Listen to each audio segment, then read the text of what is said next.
क्या TikTok use करना safe है? कुछ ही दिनों पहले TikTok crossed 1 billion downloads world wide. इसका मतलब है कि 1/7 of the world population is using TikTok. इस ऐप पर किस टाइप का कंटेंट होता है, वो क्या सोशल मैसेज देता है, वो अच्छा है या नहीं, ये सब बात की बात है। Right now I want to share with you something very dangerous that I discovered about TikTok. You think that I am making sense? इस वीडियो को शेयर जरूर कीजिए, क्योंकि इस वीडियो से किसी ना किसी को हेल्प हो सकती है। आज एक्चुअली मैं बहुत एडवेंचरस फील कर रहा था, तो मैंने टिकटॉक डाउनलोड किया और मुझे एक काफी अजीब चीज रियलाइज हुई। यू सी, जब आप कोई वीडियो रिकॉर्ड करने की कोशिश करते हैं, तब टिकटॉक आपसे आपकी कैमरा की, ऑडियो रिकॉर्ड करने की और SD कार्ड एक्सेस करने की परमिशन मांगता है। ये सारे परमिशंस मांगना बहुत सारे ऐप्स में कॉमन होता है, लेकिन प्रॉब्लम उस चीज की है जिसकी परमिशन टिकटॉक आपसे मांगता नहीं है, लेकिन फिर भी डेटा आपसे चुराता है। That's your location. आप ये खुद चेक कर सकते हैं। सेटिंग्स में जाइए और ऐप परमिशंस में जाकर टिकटॉक को सर्च कीजिए। लोकेशन का कहीं पे मेंशन भी नहीं होगा। लैंग्वेज सिलेक्ट करते वक्त मैंने सिर्फ इंग्लिश सिलेक्ट किया था, फिर भी मेरे फीड में हिंदी वीडियोस है, मराठी वीडियोस भी है। टिकटॉक को कैसे पता चल रहा है कि आप कहां पे? जस्ट एज अ प्रिकॉशन मैंने लोकेशन भी ऑफ कर दिया था। लोकेशन ऑफ करने के बाद गूगल मैप्स भी ठीक से नहीं चल पाता, आरोग्य सेतु ऐप भी नहीं चलता। These important apps also can't work without you giving them the permission. मैं मुंबई में हूं, मुझे मराठी आता है, मुझे हिंदी आता है, ये टिकटॉक को कैसे पता चल रहा है? If you want to cheat your location, there is a very simple trick called a VPN, virtual private network. Okay, so मैं अभी एक VPN यूज कर रहा हूं और मेरा लोकेशन मैंने USA में सेट किया।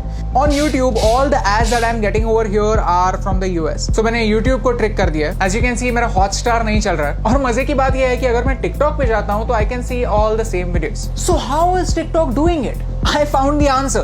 TikTok is using the data from your SIM card. जो सारा इंफॉर्मेशन जा रहा है वो मेरे सिम कार्ड से जा रहा है। क्या आपको समझ रहा है कि ये कितना डेंजरस है, कितना सिनिस्टर है? सीधे सिम कार्ड से आपकी रीजनल इंफॉर्मेशन लेना, डोंट यू थिंक एक वीडियो शेयरिंग ऐप के लिए ओवरकिल है, अननेसेसरी है?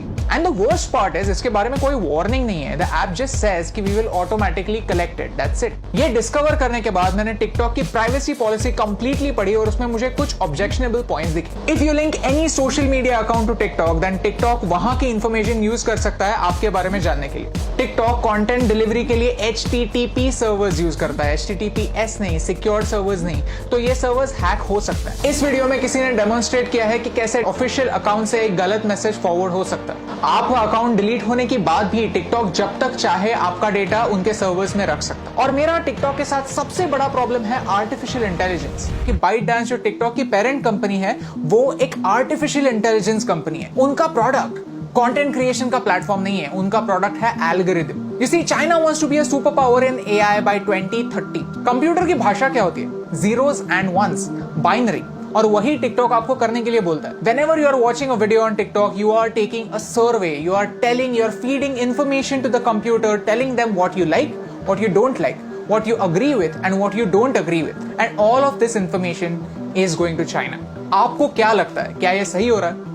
Tell me in the comments below. In social media, artificial intelligence changes the game completely. Computer decide करता है कि आपको क्या देखना चाहिए और क्या नहीं देखना चाहिए। सर्च का ऑप्शन ना होने की वजह से प्लेटफॉर्म कंट्रोल करता है कि आप क्या देखेंगे, और ये एक बड़ा प्रॉब्लम है। ओके, सो चाइना पर आता है। चाइना में ऐसा लॉ है कि if you are a Chinese company, then you have to share the data that you collect with the Chinese government. And because of this, Indian Ministry of Defence ने armed forces को 42 apps अपने phone से delete करने के लिए कहा। India does not have a proper data protection act. We ourselves need to be extra safe. China में freedom of press है ही नहीं। पूरी प्रेस गवर्नमेंट के कंट्रोल में। Syria, Saudi Arabia, Afghanistan, Somalia, ये कंट्रीज भी फ्रीडम ऑफ प्रेस की स्केल पर चाइना से ऊपर आती हैं। और यही सारे रेस्ट्रिक्शंस उन सारे लोगों पर भी अप्लाई हो जाते हैं जो चाइनीज एप्स यूज करते हैं। Start talking about Tibet, start talking about Hong Kong, start talking about Taiwan. अगर आपका वीडियो स्ट्रेट अवे बैन नहीं हुआ तो वो ज्यादा लोगों तक नहीं पहुंचेगा। यू सी, आज चाइना को तिब्बत से प्रॉब्लम है, कल अरुणाचल प्रदेश से भी हो सकती है, लद्दाख से भी हो सकती है। If you can't talk about this stuff, how will you know about it? How will you raise your voice? And by using these Chinese apps, we are supporting China's version of the internet. Privacy on the internet is a myth. हम जब भी कोई service free में use करते हैं तो हम उनके प्रोडक्ट होते हैं, हमारा डेटा हमारी करेंसी होता है। शुड यू डिलीट टिकटॉक और any other app for that matter? ये बताने वाला मैं कोई नहीं होता। But you can definitely take some precautions. If you have Chinese apps on your phones, then don't use UPI or any net banking apps on the same phone. When creating an account, don't use Google to sign in. Create a new account, use a different password.